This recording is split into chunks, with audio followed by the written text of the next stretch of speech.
Hello, I'm Chris Oldman, Editor-in-Chief of Field Service News, and welcome today to part 3 of our series of excerpts from the recent video presentation I put together with John Hunt, Managing Director EMEA for Astea.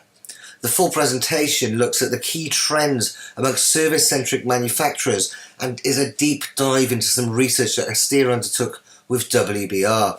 The full presentation has been made available to fieldservicenews.com subscribers already. However, if you are a field service management professional, you may well qualify for a complimentary industry subscription. And if you complete the link below to apply for your subscription, we will send you a copy of this full presentation, and you can access that either by downloading the file or watching it online for exclusive access to Field Service News premium content. And so in this third installment of the series, John and I dig deep into the data that shows us all about the number of companies who have now adopted IoT platforms to support technology as a service, and how many companies have embraced IoT, how many are still dipping their toe in the water, and who is yet to do so. And talking to change management, perhaps there's been no bigger change in how service is being delivered than the impact of the Internet of Things. Beautiful segue across there.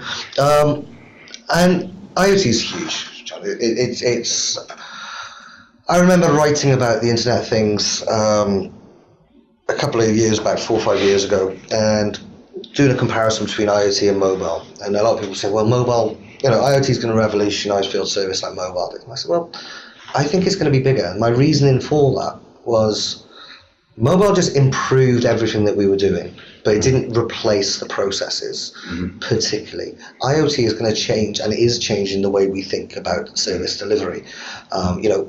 We've talked about servitization and advanced services. It's the core of those. But even just shifting towards proactive, preventative maintenance, IoT is massive. And I've been kind of a big proponent of the importance of IoT for some time now in the field service sector. So it's really interesting, the data that came out here. 79% of organizations are now using IoT applications or IoT platforms to support technology as a service for industrial equipment. 45% of organizations have at least a quarter, 25% or more, of their installed assets IoT enabled. That's some really, if you think of the time span on that, this is happening at a rapid pace. Do these numbers line up with, I'll put this question to you in 2 ways, if I may. Do these numbers line up with what you would have expected, let's say if we were having this conversation 5 years ago, do they line up with what you would have predicted then? And do they line up with what you're seeing now today as you're speaking with service companies more and more, talking about IoT? Gosh, if you'd asked me this question 5 years ago in the service world, how would I have thought about that? I think I would have told you that we might actually have been a little bit further behind where we are today, just based on the level of adoption we were seeing with concepts like software as a service because of bandwidth at the time and the ubiquitous access of bandwidth. Again, not just in an office, but in a consumer's home and in the field in very remote locations, which I'm not sure the infrastructure was prepared for 5 years ago. But maybe even more so, the concerns around data security. There's one thing for me to allow, or for companies to allow customers, it's one thing for companies to allow software providers to host their very sensitive data and information in an environment and not completely control it. 5 years ago, the world wasn't quite ready for that as much as they are today. Yeah. And I think that same obvious concern applies to the Internet of Things, where I've got devices in an office setting or in a consumer's home that are communicating what a lot of people would consider very sensitive information. So 5 years ago, I think I would have said we would be a little bit further behind where we are today, just because of those primary barriers. Yeah. Where do I see it going in the future? I think because of that software as a service transformation that we've seen, where it's now much more the norm statistically and anecdotally based on what I can observe, I think the same thing will happen with the Internet of Things, especially because we are now able to, organizations like Astea are now able to compute a return on investment, not just on what happens with that device that's out in the field, but what happens when those many devices out in the field sometimes on different platforms in one of our customers' installation spaces, which may have been grown organically on their own, or if they're large companies like many of our customers are, who have grown inorganically through acquisitions, which might acquire a competitor who had a different IoT platform. So suddenly I've got two different IoT platforms that I'm expected to take all that data and convert them into information and then feed something that gives me an actionable insight and can even make recommendations, right? A big challenge for our customers.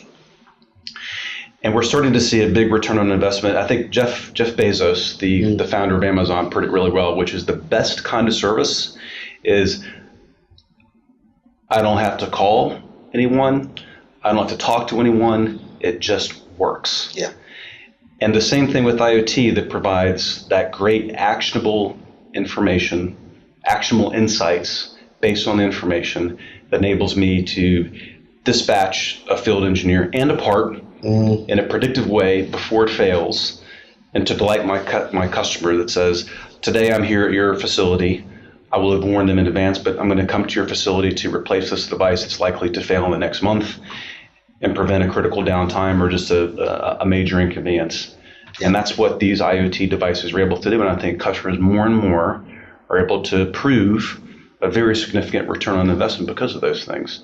And taking human beings out of the equation where they're not necessary and enabling organizations to invest more and more in the training and development of their staff, whether it be those customer ambassadors in the end of the equation and that extra mile of the service interaction, or even the back office dispatch workers, schedulers, etc., to enable them to develop more and more of their talents on the human side of the equation and take some of these things that can be automated that don't require human intervention.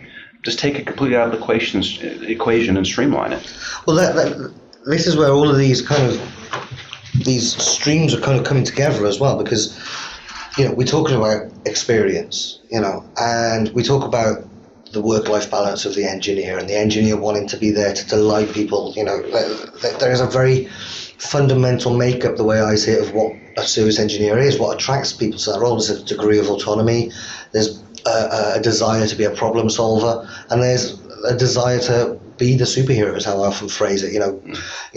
An awful lot of field service engineers, I feel, should be walking out with their pants on the outside of their trousers. That's perhaps a British way of phrasing it, but the classic, a cape around the neck, and it's kind of what IoT is enabling, isn't it? Because it's taken away, and again we talk about automation an awful lot, but these things are all these streams all seem to be coming together to this perfect point where it's taken away the mundane.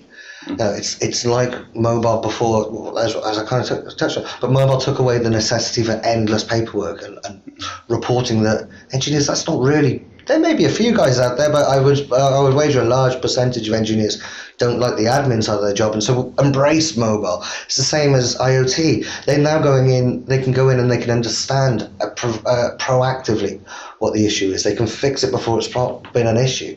It's a win-win for everyone. So I think that IoT is going to be a fundamental part of the future. I absolutely agree with you on that. Okay, so one of the questions that was put to the respondents was, among the following options, which is your biggest goal for the remainder of this year and looking forward to next? I wanted to bring all of these statistics out here because I think this is hugely valuable insight for anyone that's listening in on this, any service directors watching this, to be able to see what their peers are doing. So let's just have a little look through these. So the largest percentage, 28%, so just over a quarter, as we mentioned earlier, we're looking to increase innovation, agility, and put internal resources to support new service offerings. Just under a quarter, 24%, we're looking to carry out digital transformation, specifically to outpace their competition. So I'll come back to that one with you, John, because I think that's quite an interesting viewpoint there. A fifth, 20%, will looking to improve the technology they have to provide new service offerings. And I think that could possibly be linked back towards these new service revenue strategies as well. These revenue strategies are being driven by service-centric thinking. 16% are meeting evolving customer expectations with new innovative service offerings. Again, it's that point that we touched on, that double-edged sword of the the tools that we have empowering us to deliver better service, but also giving us, I don't think we've ever lived in an age where customer expectations are this high. And finally, just over a tenth, 12% of the respondents stated that their service revenue growth will catch up and offset their decline in product revenue. So there's some interesting kind of trends coming through on that. John, the one thing I thought was really interesting, obviously we've discussed the need for innovation, and we'll kind of gloss over that one because I think we've covered that in quite a lot of depth. But digital transformation, is digital transformation for you a one-hit conversation? Is it an ongoing process? It seems to be the big buzzword du jour across service organizations at the most. I thought it was really interesting. It's digital transformation to outpace the competition. What's your thoughts on digital transformation? Is it something that should be ongoing? Is it part of the continuous journey? Or is it something that companies should be looking at, right, we need to get ourselves connected, we need our assets connected on IoT, or we need mobile, or we need to move to the cloud? How do you view it?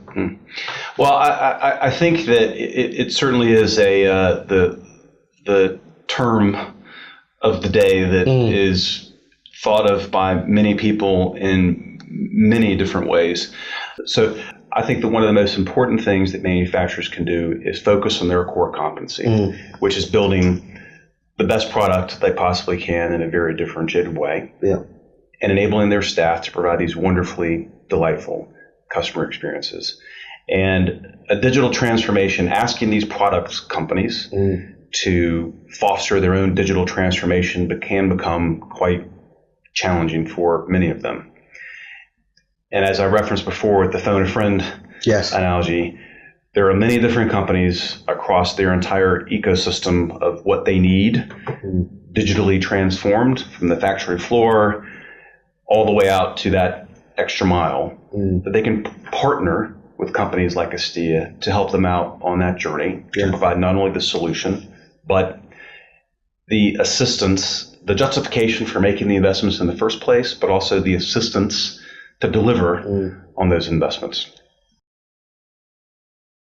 And that brings us to the end of this excerpt from the presentation.